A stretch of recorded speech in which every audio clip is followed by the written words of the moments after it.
आज से लगभग 7-8 साल पहले तक इस देश में बिजली थी ही नहीं। ये बच्चे आए भाई मेरे पीछे, मेरे को अप्रोच किया, बोले कि भी पानी पीना है, पानी पीना है। मैं बोला चलो दिला के लाता हूँ पानी। बोले नहीं नहीं पैसे दे दो, पानी पीना है। This is Prashant from India, Hyderabad. प्रशांत भाई कीप गोइंग। वेरी जोर आधार कार्ड।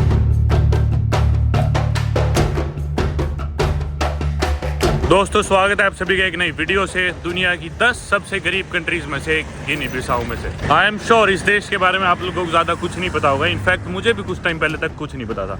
गिनी बिसाऊ वेस्ट अफ्रीका में एक कंट्री है जिसकी पॉपुलेशन 2 मिलियन यानी कि 20-21 लाख के करीब है। एरिया है 36,000 स्क्वायर किलोमीटर। वेस्ट अफ्रीका का अगर आप मैप देखोगे तो आपको 2 गिनी दिखेंगे। एक तो ये है गिनी बिसाऊ, क्योंकि इस गिनी कैपिटल है बिसाऊ, और नीचे वाले गिनी कैपिटल है कोनाक्री। तो उसे गिनी कोनाक्री बोल देते हैं, इसे बोला जाता है गिनी बिसाऊ।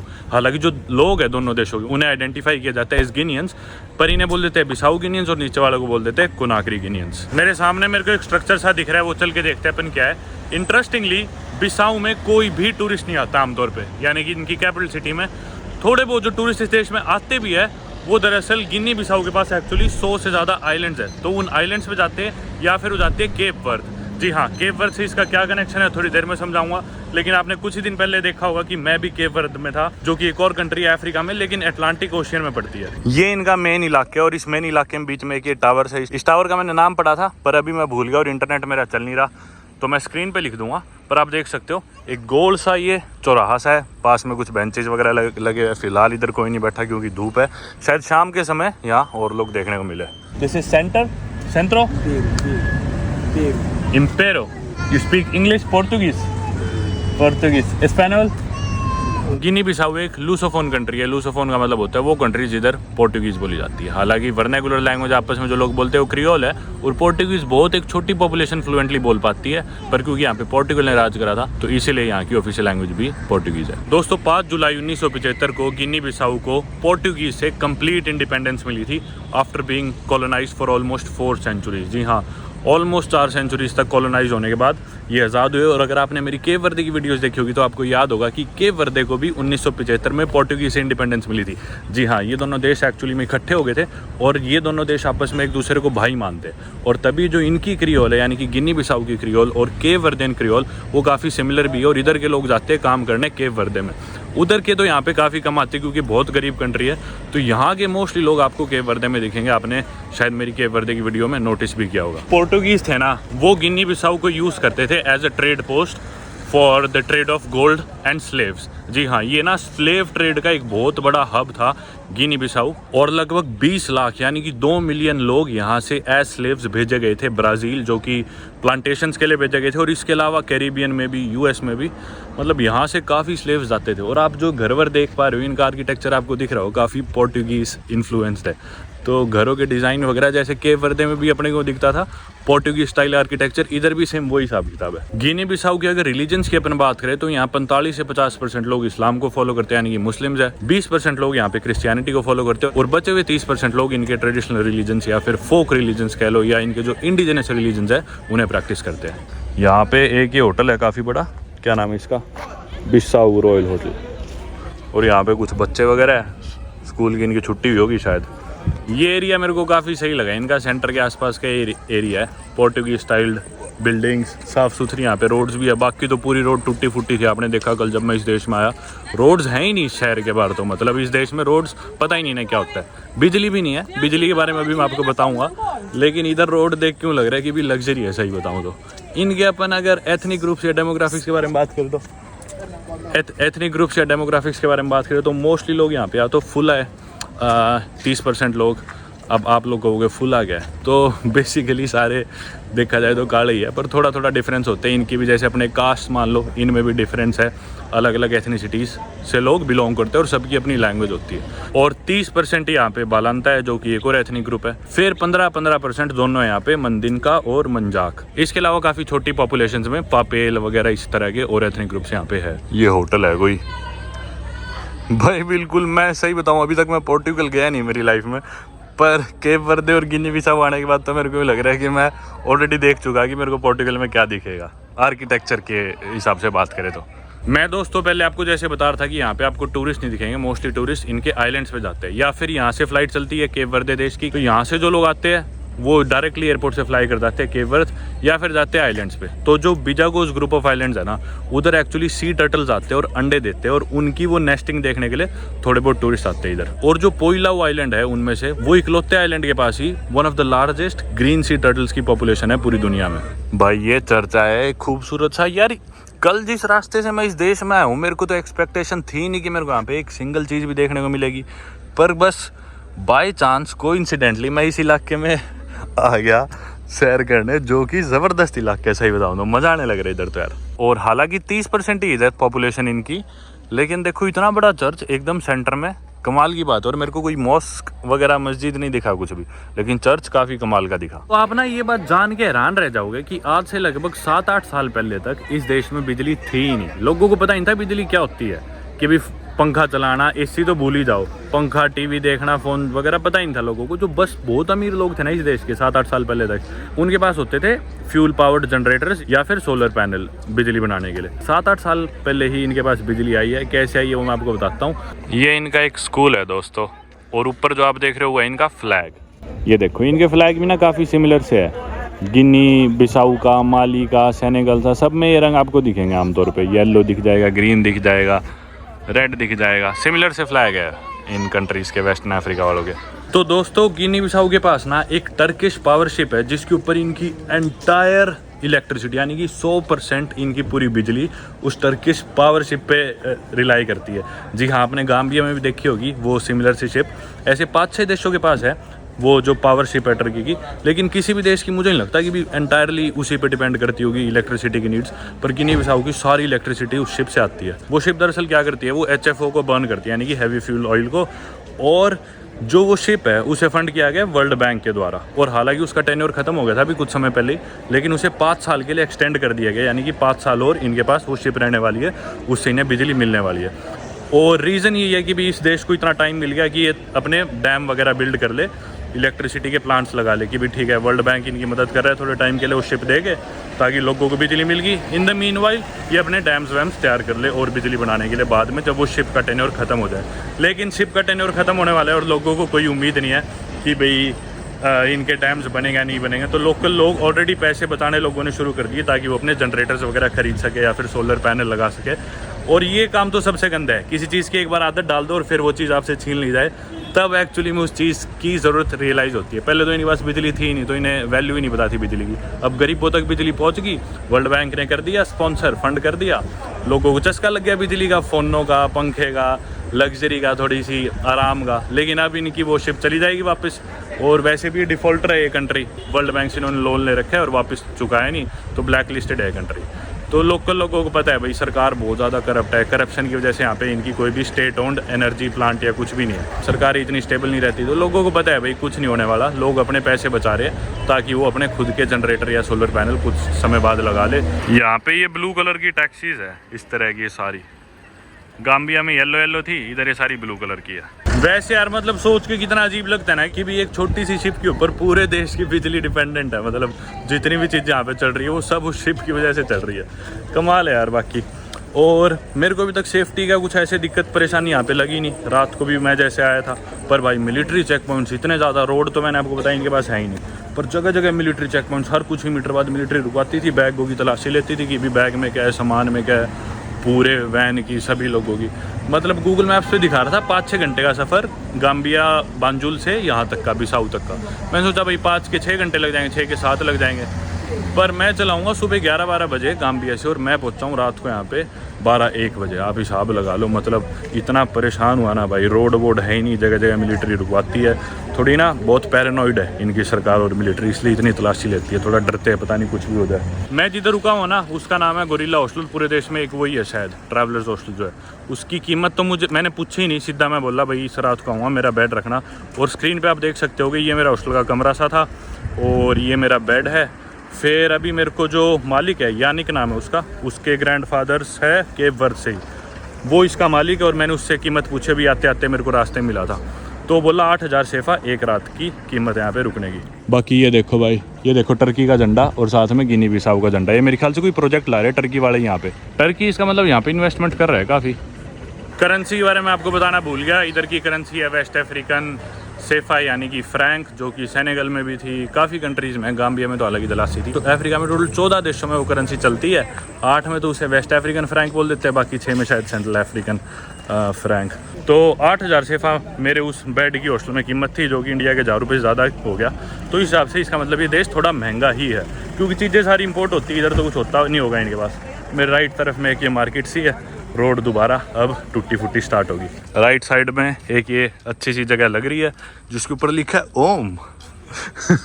जगह का नाम है हांडी। मेरे ख्याल से इकलौता इंडियन रेस्टोरेंट होगा यहाँ का।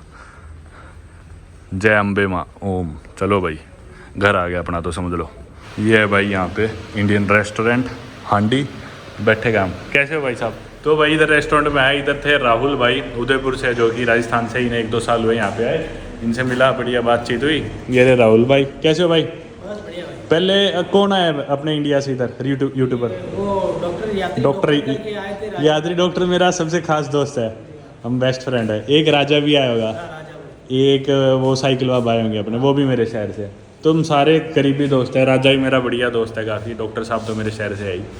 तो पर अच्छा लगता है यार, इतनी दूर आके अपने लोग कोई मिले। तो भी मैं बात कर रहा था इनसे ही रात को। आपने देखा कि भी पिछली वीडियो में मैं कैसे फंस गया था एंट्री के टाइम। फिर एकदम से वो सैबी भाई आए, वो भी जयपुर से थे, जिनकी कंपनी यहाँ पे एपी ट्रेडिंग के मालिक।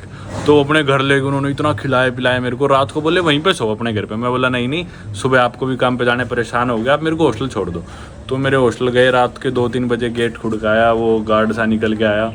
वो गार्ड भी सोच रहा है कौन आदमी है जो काले शीशे। इस देश में बहुत थोड़ी गाड़ियों के काले शीशे, और पूरे देश में शायद 1 या 2 ही वो गाड़ी है परेडो की। उस परेडो में से उतर के मैं हॉस्टल के अंदर घुसने लग रहा हूँ। गार्ड भी सोच रहा है किस तरह का आदमी है ये, हॉस्टल में रुकना है और काले शीशे वाली परेडो में। तो बहुत फनी इंसिडेंट था। चलो चल के अब अपना खाना खाते हैं। और वाह वाह मज़ा आ जाएगा भाई। राहुल भाई ये रहा अपना रायता। क्या ये चिकन है क्या भाई? ये ठीक है, चिकन है और साथ में अपनी रोटी। मज़ा आ जाएगा। रोटी रख ली मैंने, साथ में चिकन, प्याज और रायता। इधर का अफ्रीका के देशों का ये तो है भाई, इनका लोकल खाना अच्छा नहीं है, अपने को पसंद भी नहीं आएगा। तो इंडियन खाने से ही पेट भरता है इधर, तो और खाने इधर मिलते नहीं। तो ये मैं तो मोस्टली दूध पे सर्वाइव करता हूँ या ड्राई फ्रूट्स पे। कहीं इंडियन रेस्टोरेंट मिल जाए तो बोल देता हूँ घर जैसा खाना दे दो बना के, तो ही मज़ा आता है। खाना खा के मज़ा आ गया भाई। ऊपर से गुलाब जामुन भी खिलाए, रायता, सब्जी, रोटी, ठंडा पानी, मज़ा सा आ गया। बाहर ये देखो, ओ भाई साहब ये देखो गिद्ध और सुअर, मतलब भयंकर भाई साहब। मेरे तो याद ही नहीं मैंने आखिरी बार कब देखे थे पक्षी। गंदगी तो फुल है इसका मतलब, ज़बरदस्त। तो भाई मैंने पूछा कि भी बिल कितना आया, तो बोले कि भी 8,000 सेफा। मैं बोला सिर्फ 8,000, इतने कम कैसे? बोले नहीं आपके लिए, पर मैंने 10,000 ही दे दिया, क्योंकि महंगा है यार अफ्रीका में। लग्जरी अगर आप अफोर्ड करने की सोच रहे हो ना, मतलब थोड़ा भी अच्छी जगह खाना खाने की सोच रहे हो, तो सारी चीज़ें बहुत महंगी है। रुकना, खाना पीना, मतलब टूरिस्ट के लिए ये देश तैयार तो है नहीं, क्योंकि टूरिस्ट आते नहीं, और जो लोकल है वो बहुत ही गरीबी में जी रहे हैं। तो कोई भी ऐसी चीज़ है जो मतलब गरीबी से हटके है, वो चीज़ बहुत महंगी मिलेगी आपको अफ्रीका में, क्योंकि सारी चीज़ें इंपोर्ट होती है। इंफ्रास्ट्रक्चर है नहीं उन चीज़ों के लिए, कोई ऑर्गेनाइज सिस्टम है नहीं। थोड़ी थोड़ी मात्रा में चीज़ें इंपोर्ट होती है, तो उनके रेट्स भी उस हिसाब से बहुत ज़्यादा होते हैं। तो इसलिए अफ्रीका में अगर आपको थोड़ी सी भी लग्जरी चाहिए ना, तो बहुत महंगी पड़ती है। ऑलमोस्ट मान लो यूरोप के रेट्स में पड़ती है। बाकी बिसाऊ शहर में कुछ भी नहीं है, सही बताऊं तो ज़्यादा कुछ देखने का। मेरे को सब ने कहा ही था कि भी कुछ ज़्यादा दिखेगा नहीं। मैंने नेट पे भी रिसर्च करी, मेरे को कुछ ज़्यादा देखने को मिला नहीं कि भी जो हम इधर कोई एक्टिविटी कर सके, कुछ देख सके या किसी बीच पे जा सके।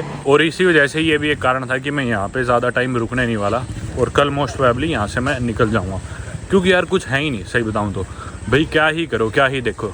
अगर पढ़े रहना है तो बात अलग है, कुछ ऐसा बहुत ज़्यादा खास यहाँ पे करने को है नहीं। इंग्लिश भाई किसी को भी नहीं आती। यहाँ पे पास में बांदे मार्केट है, तो मैं पूछने की कोशिश कर रहा था, पर किसी को बिल्कुल भी नहीं आती। पोर्टुगीज़ बोलते लोग, या इनकी जो गिनी बिसाऊ क्रियोल है वो बोलते हैं, जैसा मैंने बताया।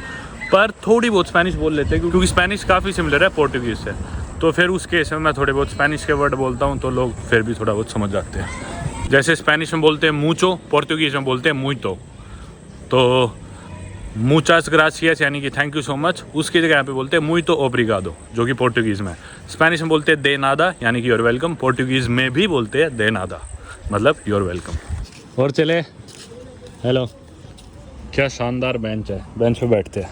दोस्तों आपको ना एक बात और बताता हूँ। गिनी बिसाऊ में मैंने बताया बहुत ज़्यादा करप्शन है, गिनी बिसाऊ समुद्र से भिड़ता हुआ है, अटलांटिक ओशन से इसकी कोस्ट भिड़ती है। तो इसका मतलब जो भी ड्रग ट्रैफिकर्स हैं उनके लिए परफेक्ट डेस्टिनेशन है ड्रग्स पहुंचाने के लिए या ड्रग्स स्मगल करने के लिए या यूरोप तक एक्सपोर्ट करने के लिए। साउथ अमेरिका में से मोस्टली ड्रग्स जो भी है समुद्र के सारे वो आते हैं वेस्ट अफ्रीका में गिनी बिसाऊ के पोर्ट्स पे। करप्शन बहुत है, यहाँ के ऑफिशियल्स को देते हैं पैसा। अफ्रीका में एक बारी एंटर हो गए ड्रग्स, अब अफ्रीका में वो घुस गए, अब वो अपना रूट बनाते हैं नॉर्थ की तरफ यानी कि यूरोप की तरफ। तो फिर मोरक्को या लीबिया के थ्रू फिर वो ड्रग्स एंटर कर जाते हैं यूरोप में और फिर वो यूरोप में बेचे जाते हैं। तो गिनी बिसाऊ इसलिए एक बहुत ही अच्छा लूप होल है ड्रग ट्रैफिकर्स के लिए, जिसका वो बहुत यूज़ या अब्यूज़ जो कुछ भी करते हैं। ये एरिया इनका सबसे अच्छा एरिया है पूरे देश का, पूरे गिनी बिसाऊ में। उनकी कैपिटल सिटी बिसाऊ में और बिसाऊ के भी सबसे बढ़िया एरिया में। फ़िलहाल सूरज डूबने लग रहा है तो ये खूबसूरती आप देख सकते हो इन बिल्डिंग्स की, गार्डन्स की, पेड़ों की। हाँ, और कितना मज़ा आने लग रहा है इधर चलने में। तो ये लेकिन है क्या वो तो देखते हैं। एजेंसिया नेशनल दे काजू दे गिनी बिसाऊ। अरे काजू से याद आया, मैं भी पागल हूँ, मेन चीज़ तो आपको बताने ही भूल गया गिनी बिसाऊ के बारे में। यहाँ के जो लोग हैं ना इनके लिए समझ लो काजू एक वरदान है। दुनिया की मान लो सबसे बढ़िया काजू यहीं पे होते हैं, इतने बड़े बड़े काजू होंगे यहाँ पे। और भाई इनकी मोस्टली जो भी इकॉनमी चलती है वो काजू पे ही चलती है। मोस्टली जो लोग अपना पेट पालते हैं काजू के दम पे ही पालते हैं। जगह जगह काजू के पेड़ है, लोगों के घर में भी है, काजू गिरते हैं, वो काजू फिर एक्सपोर्ट होते हैं। तो इवन इंडियंस भी बहुत ज़्यादा इस ट्रेड में इन्वॉल्व है। काजू का जैसे ही सीजन होता है इंडियंस आ जाते हैं यहाँ पे और फिर यहाँ से काजू करते हैं वो एक्सपोर्ट। नो फ्रांसेस, English y poquito español. ¿Hablas español? Poco, un poco también. Mercado Bande. Sí. ¿Dónde está Mercado Bande? Está en esta zona. ¿Está cerca? Sí. ¿Cerca? ¿Cuántos minutos caminar de aquí? 15 minutos. 15 minutos, ok. 20 minutos. 15-20 minutos. मुचास gracias. तो भाई अब मैंने पूछा कि भी जो market है ऐसे बांधे मार्केट कितनी दूर है, बोले 15-20 मिनट की सैर है। तो पहुँचेंगे तो इतने अंधेरा हो जाएगा शायद। भाई साहब सड़क के साइड में एक स्टेडियम सा दिखा मेरे को, तो मैं इधर आ गया। इधर फुटबॉल का मैच चल रहा है। स्टेडियम तो क्या है, एक फुटबॉल ग्राउंड है। भाई अंदर घुसाना में तो बच्चे फुटबॉल खेल रहे थे राइट तरफ तो, और लेफ्ट तरफ भी फुटबॉल खेल रहे थे। एंट्री में बैठी थी कुछ औरतें जो बेच रही थी मूंगफली वगैरह, तो मेरे को उन्होंने रोक लिया। अब मैंने रिकॉर्डिंग नहीं करी यार, क्योंकि थोड़ा माहौल अजीब सा था, मुझे लगता है कि हम जैसे हमने रोका हमारी वीडियो बनाने लगे, इसलिए मैंने नहीं करी। तो मेरे को कुछ पोर्टुगीज़ में बोली, मेरे को समझ नहीं आया। फिर उसने क्या करा, औरत ने 2 उंगलियां यूँ, मतलब एक उंगली साथ में एक उंगली ऐसे बिठाने लगी। तो फिर वो बाकी सारी औरतें हंसने लगी, बोली मैं और तू, और फिर ऐसी उंगलियां बिठाने लगी दोनों कि भी मतलब पार्टनर बन जाएगा, ऐसे कुछ वो कह रही थी। और सारी औरतें फिर हंसने लगी, तो मैं समझ गया शायद यही मतलब था। फिर मैं बोला वही मेरे को नहीं आती पोर्टुगीज़, मैं बोला स्पेनिश आती है। तो उसने फिर मेरे से मेरा नाम पूछा, मैंने नाम पूछा, फिर मैंने उसका नाम पूछा, मैंने उसकी उम्र पूछी। तो बोली 33 यानी कि 36। फिर मैं बोला कि भी मैं हूँ 32 का यानी कि 26 का, मैं तो बच्चा हूँ तुम्हारे आगे, तुम मुझे ऐसे क्यों बोल रहे हो। बस फिर ऐसे हंसी मजाक का माहौल था। फिर मैं बोला ओब्रिगाडो, तो मैं थैंक यू बोल के निकल गया। ये तो पीछे रह गया क्रिकेट वाला स्टेडियम, मार्केट अब उस तरफ है। लेकिन मेरे को यूँ नहीं पता कि मैं किस डायरेक्शन में जा रहा हूँ, मैं अपने हॉस्टल से नज़दीक जा रहा हूँ या दूर जा रहा हूँ, क्योंकि इंटरनेट मेरे पास है नहीं। मैंने ई सिम खरीदा था इस देश का, लेकिन इंटरेस्टिंगली ई सिम काम ही नहीं कर रहा वो इस देश का। ये सिचुएशन एक बार पहले हुई थी मेरे साथ नाउरू देश में, उधर भी मेरे पास ई सिम था लेकिन चलता ही नहीं था वो सिम। इधर भी सेम वो समस्या हुई, पता नहीं क्या रीज़न है। पर जो मेरा एयरटेल का सिम कार्ड है उस पर मैसेजेस वगैरह आने लग रहे हैं फॉर्चुनेटली। वैसे यार इस टाइम खुले घूम के आराम से रिकॉर्डिंग कर पा रहा हूँ शाम के टाइम, तो उस हिसाब से देखा जाए तो काफ़ी सही कंट्री है ये। मतलब अफ्रीका में मोस्टली जगहों में आप ऐसा नहीं कर सकते। और बाकी एक बात और मैं आपको बताऊँ इनकी, खासकर कालों की, आपने देखा होगा कि भी अफ्रीका में, मैं रेसिस्ट साउंड नहीं करना चाह रहा, पर आप लोगों को पता है, मेरी वीडियोस देखते हो तो आप जानते हो, इतनी दुनिया आप भी समझ चुके मेरे साथ साथ, कि बहुत चिल्लाते रहते हैं जगह जगह ना, शोर मचाते रहते हैं फालतू में, थोड़े अनसिविलाइज्ड है, फालतू में चीखते रहेंगे, चिल्लाते रहेंगे। लेकिन इनसे दबने की जरूरत नहीं है। इनकी एक खास बात भी है, ये आपके ऊपर अपना दबाव बनाने की सोचेंगे, जैसे आपने इनको उल्टा धमका दी नहीं उसी टाइम चुप हो जाएंगे। और भाई गिनी बिसाऊ में हम इंडियंस, इवन मोस्टली अफ्रीका में ही, हमने इन्हें रोज़गार दे रखा है भाई, आधे देश को। हम इनकी इकॉनमी संभालने लग रहे हैं, सारे बड़े धंधे आके करने लग रहे हैं इतनी दूर अपना देश छोड़ के, इनको रोज़गार दे रखा है। इनके पास तो दिमाग है नहीं, वरना ये खुद ही अपनी रिसोर्सेज का यूज़ उठा लेते। हम इन्हें नौकरी दे रहे हैं, हम पे ही चिल्लाएंगे, तो इनकी फालतू सुनने की ज़रूरत नहीं है। ये भाई है सीबा होटल, एक 5 स्टार होटल है, ये देखो वो लिखा हुआ सीबा होटल। ये बिल्कुल सेंटर में इतनी बड़ी बिल्डिंग। तो जब मैं उधर फुटबॉल वाले स्टेडियम में भी गया था ना, तो एक मोटा सा आदमी वहीं ग्राउंड पे बैठा मेरे को टोक रहा जब मैं घुसने लग रहा था उस टाइम, चिल्ला रहा। मैं उसके पास जाकर मैं बोला भाई यहाँ क्या दिक्कत है तेरी, क्यों बोल रहा है फालतू। उसी टाइम चुप हो गया। आसपास के लोग भी उसे देखने लग गए, घूरने लग गए, उसकी बेइज्जती सी होगी। तो भाई फालतू सुनने की ज़रूरत नहीं है इधर, हमने रोज़गार दे रखा ही नहीं, हम ये डोन है। हाँ भाई इनकी इज्जत करते हैं, इनके देश में आए तो जो चीज़ दिख रही है जितना पॉजिटिव हम दिखा सकें कोशिश करते हैं, पर भाई फालतू तुम्हारी सुनने थोड़ी आए। बाकी ये बेंच वेंच भी देखो नए बना रखे हैं, नट बोल्ट और ये इनके बिल्कुल अभी रिसेंटली ही लगे हैं, दिख रहा होगा आपको, नया बिल्कुल मस्त। ये बच्चे आए भाई मेरे पीछे, मेरे को अप्रोच किया, बोले कि भाई मेरे आगे रुक गए, बोले पानी पीना है पानी पीना है। मैं बोला चलो दिला के लाता हूँ पानी। बोले नहीं नहीं पैसे दे दो पानी पीना है। बोला ना मैं चल के दिलाऊँगा। तो अभी इन्हें दुकान पे लेके जा रहा हूँ, देखते हैं कहाँ मिलता है पानी इनके लिए। ये पास में मार्केट सी आ गई एक, इधर देखते हैं, साथ में कुछ फ्रूट से बेच रहे हैं। ये भाई एक सुपर मार्केट आ गए हम, good market. What do you want? Water? Take milk also. आगवा इज हियर। नो लीथ नो। इस सुपर मार्केट पे तो दूध था ही नहीं भाई, सिर्फ पानी था। मैं बोला चलो दूसरे पे चलते हैं, दूध दिलाऊंगा तुम्हें।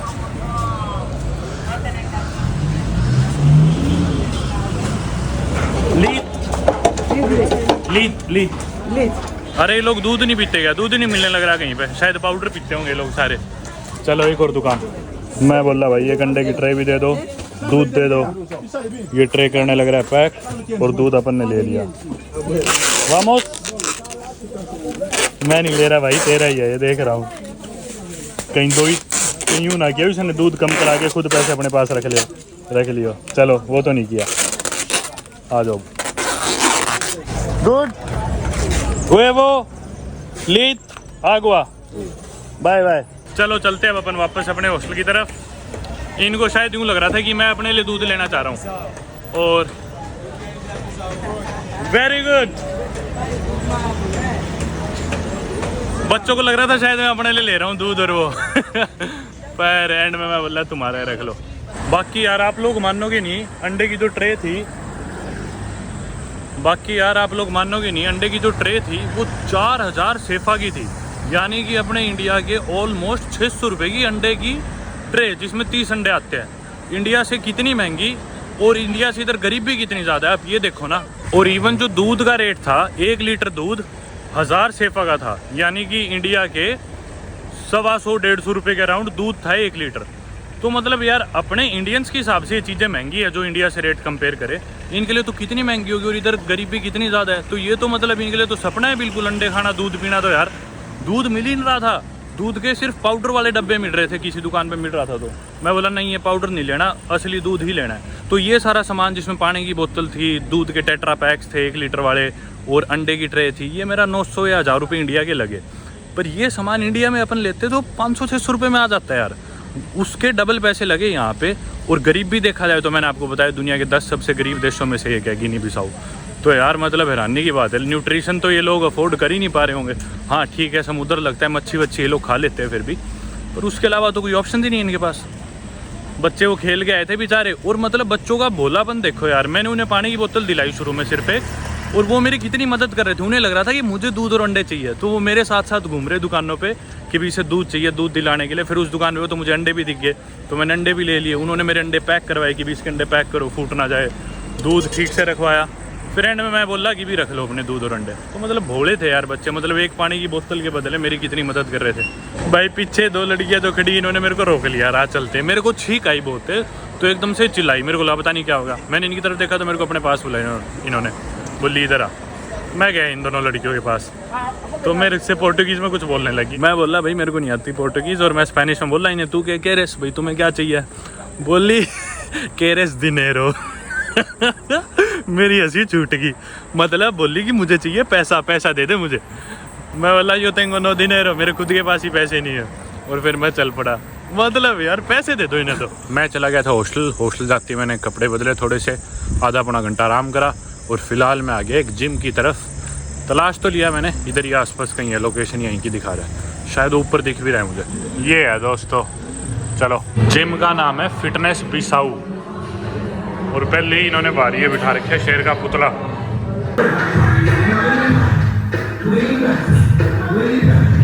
ये है भाई जिम, शोर हो रहा है, बहुत तेज गाने बज रहे हैं। फीस लगी है इसकी एक दिन की 3500 सेफा, यानी कि इंडिया के 500 रुपये मान लो लगभग। अब मैं करता हूँ अपनी एक्सरसाइज शुरू। सामने एक फुटबॉल का ग्राउंड भी, इस टाइम भी लोग खेल रहे हैं। रात के 8:30 पौने 9 है और इस टाइम भी बच्चे खेलने लग रहे हैं यहाँ पे। आई एम सरप्राइज, इधर लाइट लगी हुई है। चलो अच्छी बात है बच्चों के लिए तो। होगी भाई वैसे एक्सरसाइज पूरी। चलते हैं अपन, निकलते हैं जिम से। जिम में दोस्त ही बन गया वैसे तो मेरा एक, उधर है भी। मैं बोला भाई को क्या नाम है तेरा, बोला प्रशांत। Come on Prashant.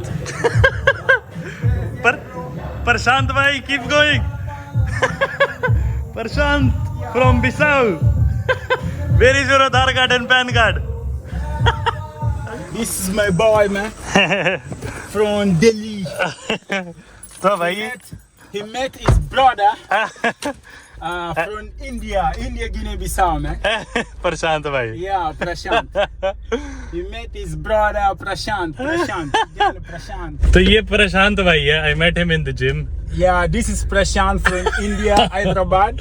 I have been to India for 5 years.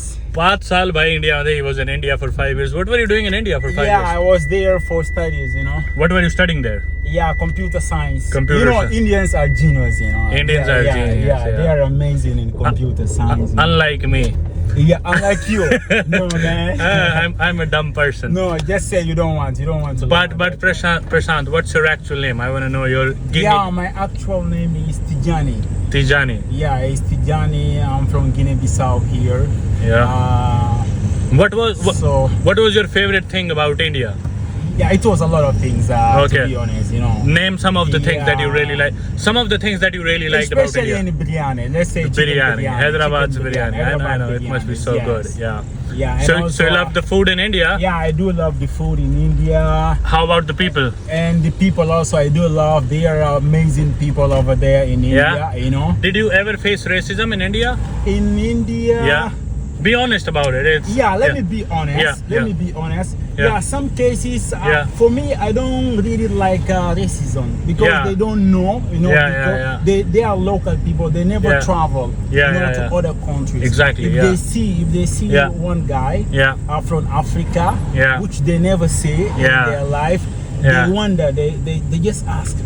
Yeah. They just ask about this man. Yeah. This guy is here, you know. I Yeah. never see this guy. They just see you, you know, start looking at you, you know.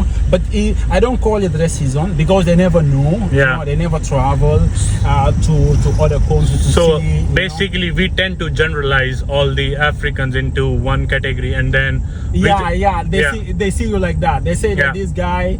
If they ask you, you know, Yeah, huh. you were from which country? If Yeah, you yeah. tell them, okay, I'm from Guinea-Bissau. They or don't know where Senegal, that they is, don't yeah, know. They yeah, don't know. yeah. They just say no. Yeah, everyone's you black African. guys are all from Africa. all from Africa. Yeah. Yeah. So not many people know about. No. I know. Even Conakry, Bissau, West Africa. We don't know about these countries. Do you have like a message that you want to give to the Indian audience, being a Bissau Guinean? What Okay. would be your message to Indians if you want them to come here to travel or? Yeah, Like- to come to West Africa, you Yeah. know, if they come, they will discover different cultures, Yeah, you know, because we are all black, but we have a different culture because due to the countries. We are nice. Yeah, of course, definitely, you guys are because nice, yeah. You have been to I've been here. different- Yeah, I've been here for like less than 20 hours, and I already have so many local friends. Yeah, local like you. friends, you People know. are very warm here. Yeah, so the Indians who wants to travel to Africa, especially West Africa, Yeah. they're welcome. They can come They're to always Guinea-Bissau. welcome. And you can, I mean, if you're fortunate enough, you can find people like Prashant who speak fluent English. Yeah, definitely. This is one of the restaurants. Andy, I came here in the evening. You came here? I already came here. I know the chef. I met him. Are you sure? I'm telling you, I already Okay, have let's friends go here. out and then chill out. Let's go, yeah. Okay. तो भाई ये भाई ले आया मेरे को हांडी restaurant दोबारा डिनर के लिए। What they say, तुम्हारा नाम क्या है? तुम्हारा नाम क्या है? Yeah. That means that how are you? No, what's your That name? means what's your name? Yeah, what's Yeah. your name? That one is in Hindi. Hindi, yeah. Yeah, in Hindi. and then the other one is how they call it, Telugu. Telugu. Yeah. In Hyderabad they speak a bit of Telugu Yeah, as they well. speak Telugu. Telugu, they I don't said speak that- Telugu. You don't speak Telugu? No, Oh, I I'm mean- sorry for that. I'm sorry. I'm I really just sorry. know Anna in Telugu. You Anna don't means know big brother. Ni parenti? No, I don't know. Ni parenti is like, what's your name also? You know more about Indian languages than I Yeah. do.